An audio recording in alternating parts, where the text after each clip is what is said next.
ከ13 ሚሊዮን የሚበልጡ ሰዎች እልቂት ምክንያት የሆነው ልዑል። በ1863 ግራዝ በምትባል የኦስትሪያ ግዛት ውስጥ አንድ ብላቴና ተወለደ።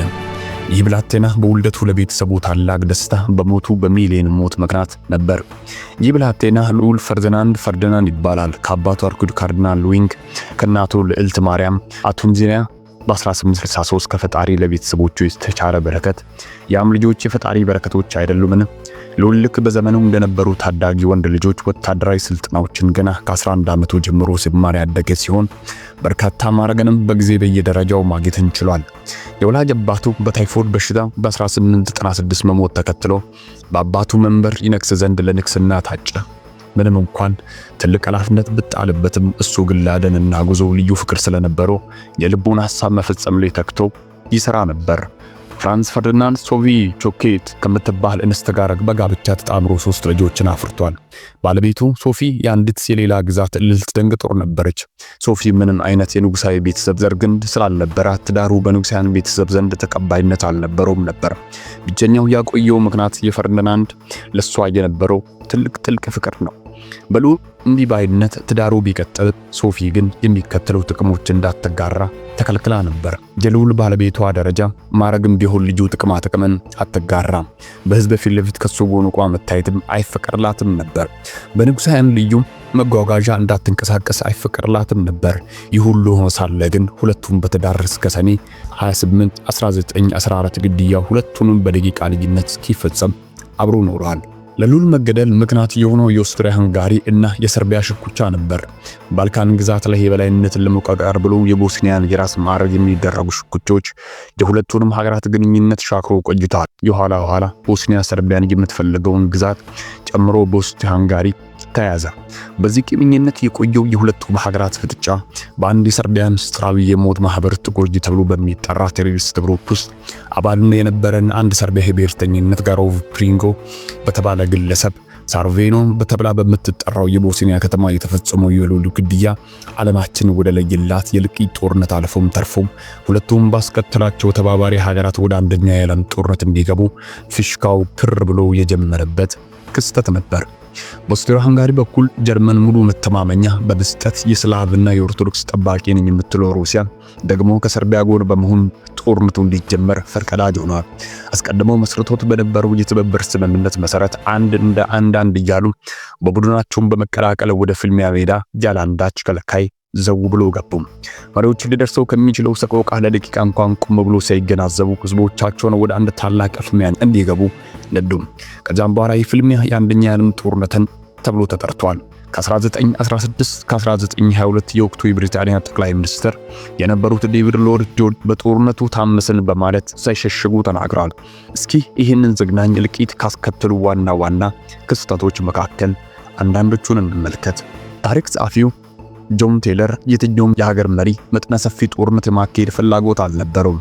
ይሁን እንጂ ሁሉም መሪዎች ሌሎችን ማስፈራራትና ማሸነፍ ይፈልጉ ነበር ማለት ጽፏል። የሩሲያ ዘር ለሰላም ሲባል ማንኛውም ነገር ማድረግ እንዳለባት ቢሰማም ለሚከተለው አሰቃቂ እልቂት ተጠያቂ መሆን ግን አልፈለገውም ነበር። ይሁን ሰኔ 28 1914 ከረፋዱ 5 ሰዓት ከሩብ ላይ የተተኮሰው 2 ጥይቶች ሁኔታውን ከቁጥጥር ውጭ እንደሆነ በማድረግ የዓለምን ታሪክ እንዲለወጥ አደረጉ። ዓለምን የለወጡ 2 ጥይቶች።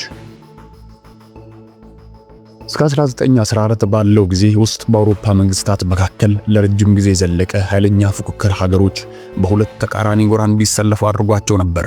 አንደኛ ጎራ ኦስትሮ ሃንጋሪ፣ ጣሊያንና ጀርመን ያቀፈው ባለ 3 ጥምር መንግስታት ሲሆን ሌላ ደግሞ ብሪታንያ፣ ፈረንሳይና ሩሲያ የሚገኙበት ጎራ ነበር።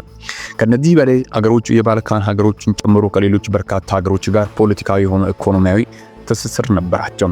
በወቅቱ የባልካን ሀገሮች በኃያላን መንግስታት ይደርስባቸው የነበረው ጭቆና አማራጫቸው ስለነበር ነፃነት ለማግኘት በድብቅ በሚንቀሳቀሱ ፖለቲካዊ ቡድኖች በአካባቢው እንዳሸንፈልተው ነበር። የኦስትሪያ ፍራንስ ፈርዲናንድ ሰኔ 28 የቦስኒያ ዋና ከተማ ሰርቬን በሚጎበኝበት ጊዜ እሱን ለመግደል ያሴለው የወጣቶች ቡድን ለነፃነት ለሚታገሉ ቡድኖች መካከል አንዱ ነው። በስፍራ የነበሩ የፖሊስ ኃይል አነስተኛ መሆኑ ወጣቶቹ ያሰቡት እንዲፈጽሙ አመቺ ሁኔታ ፈጥሮላቸው ነበር። ይሁን እንጂ እነዚህ እነዚህ ወጣቶች ግዳዩን ለመፈጸም የሚያስችል በቂ ስልጠና አልነበራቸውም። አንደኛው ወጣት አንድ ትንሽ ቦምብ ቢወረውርም ዓላማውን መምታት ሳይችል ቀረ። ሌሎች ያደረጉት ጥረት አልተሳካም። ከሴራው ጥንሳሾች አንዱ የነበረው ጋቭሉ ፕሪንሲፕል ቢሆንም አርኪዱክን ለመግደል የተሳካለት በአጋጣሚ ነበር። የተሳካለት እንዴት ነበር? ፕሪንሲፒ የተወረወረውን ቦምብ በመኪና ውስጥ በነበረው አርኪዱክ ላይ ምንም ጉዳት እንዳላደረሰ ባየ ጊዜ መኪናዬ ለመድረስ ቢሞክርም አልተሳካለትም ነበር። በዚህ ሁኔታው ተስፋ የቆረጠው ይህ ወጣት መንገዱን ተሻግሮ ወደ አንድ ምግብ ቤት ገባ። በዚህ እንዳለ በተቃጣለት የግድያ ሙከራ የተናደደው ሉል ጉብኝቱን ለማቋረጥ ወሰነ። ይሁን እንጂ ሹፌሩ አርኪዱክን የጉብኝት እቅዱን መለወጡንም አላወቀም ነበር። ይህን በተረዳ ጊዜ ወደ ኋላ ለመመለስ ተገደደ። ልክ በዚች ቅጽበት ፕሪንሲፕል ከምግብ ቤቱ ሲወጣ 3 ሜትር በማይሞላ ርቀት አርኪዱክን ፈርዲናንድ ከፊት ለፊቱ በከፍት መኪና ውስጥ ተቀምጦ አየው። በዚህን ጊዜ በመኪና ቀረብ ብሎ በሁለት ጥይት አርኪዱክን ሚስቱንም ገደላቸው። በብሔራዊ ስሜት ተነሳስቶ ይህን ግድያ የፈጸመው ሰርቢያዊ ፕሪንሲፕ ድርጊቱን ስለሚያስከትለው አስከፊ ሰቆቃ ያወቀው አልነበረም። ሆኖም ያን ግድያ ተከትሎ ለመቶት አሰቃቂ ልቂቶች ተወቃሹ እሱ ብቻ አልነበረም። ጦርነቱ ሊፈነዳ ተቃርቦ ነበር። ከ1914 በፊት አብዛኞቹ አውሮፓውያን ለጦርነት የተዛባ አመለካከት ነበራቸው። ከነኚህ ሰዎች ክርስቲያኖች እንደሆኑ ቢነገሩም ጦርነቱ ጠቃሚ፣ የሚደነቅ ክብር ያለው ነገር እንደሆነ አድርገው ይመለከቱ ነበር። እንዲሁም አንዳንድ የሀገር መሪዎች ጦርነቱ ብሔራዊ አንድነትን እንደሚያጠናክርና የህዝቡን ወኔ እንደሚጨምር ያምኑ ነበር። ከዚህም በላይ አንዳንድ ጄኔራሎች በፍጥነት በማያዳግም መንገድ በጦርነት ድል መቀዳጀት እንደሚቻል ለመሪዎቻቸው አስረግጠው ይነግሯቸው ነበር። አንድ ጀርመናዊ የጦር አዛዥ ፈረንሳይ በ2 ሳምንታት ውስጥ ድል እናደርጋለን በማለት በጉራ ተናግሮ ነበር። ያኔ በሚሊዮን የሚቆጠሩ ሰዎች በምሽግ ውስጥ ዓመታት ያሳልፋሉ ብሎ ያሰበ ማንም አልነበረም። ከዚህም በላይ ጦርነቱ ከመጀመሩ በፊት በነበሩት ዓመታት ውስጥ አውሮፓ በከፍተኛ የብሔራዊ ስሜት ማዕበል ተጠልቅልቃ ነበር በማለት ኦፕሬሽን አናርኪ የተሰኘው መጽሐፍ ተናግሯል። መጽሐፉ ማክለው እንዲህ ብሏል። ትምህርት ቤቶች፣ ዩኒቨርሲቲዎች እንዲሁም ጋዜጠኞች፣ መጽሔቶችን ብሎም ፖለቲከኞች ሰዎች እነዚህ ባለው ከልክ ያለፈ የብሔርተኝነት ስሜት እንዲዋጡና ለራሳቸው ከፍተኛ ቦታ እንዲሰጡ ያበረታቱ ነበር። የሃይማኖት መሪዎችም ይህንን መጥፎ አስተሳሰብ ለመግታት ብዛም ጥረት አላደረጉም። ታሪክ ጸሐፊ ፖል ጆንሰን እንደተናገሩ በአንድ ወገን ፕሮቴስታንቷ ጀርመን፣ ካቶሊክ አውስትሪያ፣ ኦርቶዶክስ ቡልጋሪያ፣ ሙስሊሟ ቱርክም ተሰልፎ ነበር። በሌላ ወገን ፕሮቴስታንቷ ብሪታንያ፣ ካቶሊኳ ፈረንሳይና ጣሊያን እንዲሁ ኦርቶዶክሲያ ሩሲያ ነበሩ። አክለውም እንዲህ ብለዋል። አብዛኞቹ ቀሳውስት ክርስትናን የሚመለከቱት ከሀገር ፍቅር ጋር እኩል አድርገው ነበር። ከሁሉም የክርስትና ሃይማኖት የተውጣጡ ወታደሮች በአንደኛው ክርስቲያኖች ስም እንዳላቸው ሌላ እንዲገድሉ ጥብቅ ማሳሰቢያ ተሰጥቷቸው ነበር። ካህናት፣ ሴት መነኮሳት እንኳን ሳይቀሩ ሰዎች ጦርነት ውስጥ እንዲገቡ ሲያበረታቱ የነበሩ ሲሆን በብዙ ሺህ የሚቆጠሩ ካህናት በውጊያ ላይ ሳሉ ሞተዋል። ከባድ ጦርነት እንዳይቀሰቀስ ለመከላከል ስምምነት ያደረጉ የአውሮፓ ሀገሮች ለጦርነት መጀመር አስተዋጽኦ ሳያበረክቱ አልቀሩም። በምን መንገድ ኦፕሬሽን አናርኪ እንደሚከተለው ብለዋል። የአውሮፓ ሀያላን መንግስታት ደህንነት በጥብቅ የተመከው እርስ በርሳቸው ባላቸው ትስስር ላይ ነበር። ያንዳንዱ ሀያል መንግስት የራሱ ወደነት የተመከው በሌሎች አጋሮች ላይ እንደሆነው ይሰማው ስለነበር አጋሮቹ ራሳቸውም ጠብጫሪ ጦርነት እንኳን ቢገቡ እነሱን ደግፎ መዋጋት እንዳለበት ይሰማው ነበር። ለጦርነት መቀስቀስ መንስኤ የሆነው ሌላ ምክንያት ደግሞ የጀርመን ከፍተኛ የጦር መኮንኖች መመሪያ ኃላፊ በነበረው በጀነራል አልፍሬድ ፎን ሲንፎን ስም የተሰየመው የሌፌት የጦርነት እቅድ ነው። አስቀድሞ ፈጣን ጥቃት የመሰንዘር ጽንሰ ሐሳብን በውስጡ ያካተተው ይህ ጦርነት እቅድ ጀርመን ፈረንሳይና ሩሲያን መዋጋት ይኖርባታል በሚለው ሐሳብ ላይ ተመስርቶ የተነደፈ ነው። በመሆኑም ጀርመን ሩሲያን ገና ጦርነት እስክትዘጋጅ ድረስ በፈረንሳይ ላይ ድርን መቀናጀት ከዚያም በኋላ ሩሲያን ለማጥቃት እቅድ ነበር። ቦርዶ ቡክ እንደተናገረው የስሎቬን እቅድ በተግባር ላይ መዋል ሲጀመር የሀገሮቹ ወታደራዊ ህብረት መፍጠራቸውን በአውሮፓ አጠቃላይ የሆነ ጦርነትን እንደሚያስነሳ አመላካች ሆነ።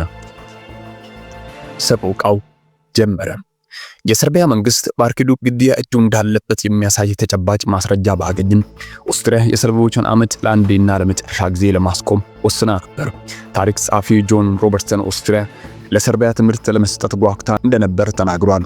በሰርቢያ ዋና ከተማ ይኖሩ የነበሩት የሩሲያ አምባሳደር ኒኮላስ ሃርትዚን ውጥረቱን ለማርገብ በማሰብ ሁለቱም ሀገራት ለማስታረቅ ሞክሮ ነበር። ይሁን እንጂ ከኦስትሪያ ልዑካን ጋር በስብሰባ ላይ ሳሉ በድንገት የልብ ህመም ሞቱ። በመጨረሻ ሐምሌ 23 ላይ ኦስትሪያ ሰርቢያ እንድታደርግ የሚጠበቅባትን ነገሮች በዝርዝር የያዘ የመጨረሻ ማስጠንቀቂያ ላከችላት። ሰርቢያ ከሚጠበቁ ነገሮች መካከል የማትስማማበት ነገር ስለነበረ ኦስትሪያ ወዲያውኑ ከሰርቢያ ጋር የነበራት ዲፕሎማሲያዊ ግንኙነት አቋረጠች። በዚያ ወቅት ላይ ማንኛውም ዲፕሎማሲያዊ ግንኙነት በሙሉ ተቋረጠ። ያም ሆኖ ጦርነት እንዳይቀሰቀስ ለማድረግ የተወሰኑ ጥረቶች ተደርገው ነበር። ለምሳሌ ያክል ዩናይትድ ኪንግደም ዓለም አቀፍ ኮንፈረንስ እንዲካሄድ ሐሳብ ያቀረበች ሲሆን የጀርመኑ ካይዘር ደግሞ የሩሲያን ዘር ጦርነት እንዳይጀምር በማሰብ ሰጥቶን ነበር። ይሁን እንጂ ሁኔታዎቹ ከቁጥጥር ውጭ ሆነ። በኢንተርፕራይዝ ኦፍ ዎር የተሰኘው መጽሐፍ እንደገለጸው የሀገሮቹ መሪ የጦር አዛዥ መላ ህዝባቸውን እየተፈጸመ ያለው መጠነ ሰፊ ክስተት ሊገምቱ ከሚችሉ በላይ ሆኖባቸው ነበር። የኦስትሪያው ንጉሠ ነገሥት የጀርመን ድጋፍ እንደሚያገኝ በመተማመን ሐምሌ 28 ቀን በሰርቢያ ላይ ጦርነትን አወጀ። ሩሲያ ደግሞ ለሰርቢያ በማገዝ 1 ሚሊዮን የሚሆኑ እግረኛ ሰራዊትን ወደ ኦስትሪያ ድንበር እንደምትልክ በማወጅ ኦስትሪያን ለማስፈራራት ሞከረች። ሩሲያ እንዲህ ማድረጓ ድንበሯ ለጀርመን ጥቃት የተጋለጠ እንዲሆን ስለሚያደርገው የዛሩ መንግስት አያቅማማም ቢሆኑን መላ ሰራዊቱ እንዲካተቱ አዋጅ አወጣ። የሩሲያ ዘር የጀርመን መውረር ዕቅድ እንደሌለው በመግለጽ የጀርመኑን ካይዘር ለማረጋጋት ሞክሮ ነበር።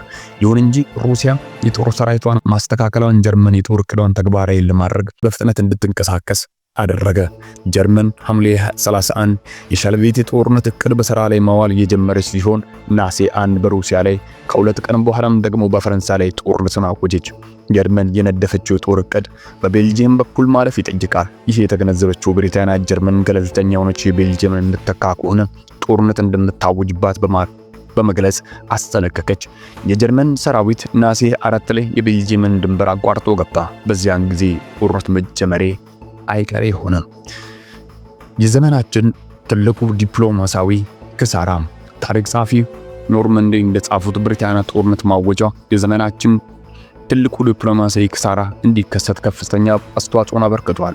በዚያ ወቅት ታሪክ ጸሐፊ የነበሩት ኤድዋርድ ቴይለር እንደጻፉት ከሆነ ደግሞ ኦስትሪያ ሐምሌ 28 ጦርነት ካወጀች በኋላ የተፈጠረው ትርምስ ወይም ጦርነት እንዲጀመር ሆኖም እየተባባሰ እንዲሄድ በማድረግ ረገድ ከፍተኛ ሚናን ተጫውቷል።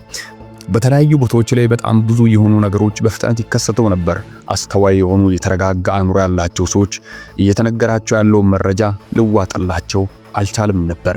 በተፈጠረው አደገኛ ትርምስ ከ13 ሚሊዮን የሚበልጡ ወታደሮች ሰላማዊ ህይወቶቻቸውን አጥተዋል። ከዚያም በተጨማሪ ሰልጥነዋል የሚባሉ ሰዎች ኃይለኛ ጅምላ ጨራሽ እንዲሁም የተፈላለሙ መሳሪያዎችን ታጥቆም ከዛ በፊት ሆነም በማያውቁ መጠነ ሰፊ እርስ በርሳቸው መተላለቃቸውም ሰፊው ስለ ወደፊቱ ሆነ ስለ ሰብአዊ ህብረት የነበራቸው ብሩህ አመለካከት እንዲጨልም አድርጓል።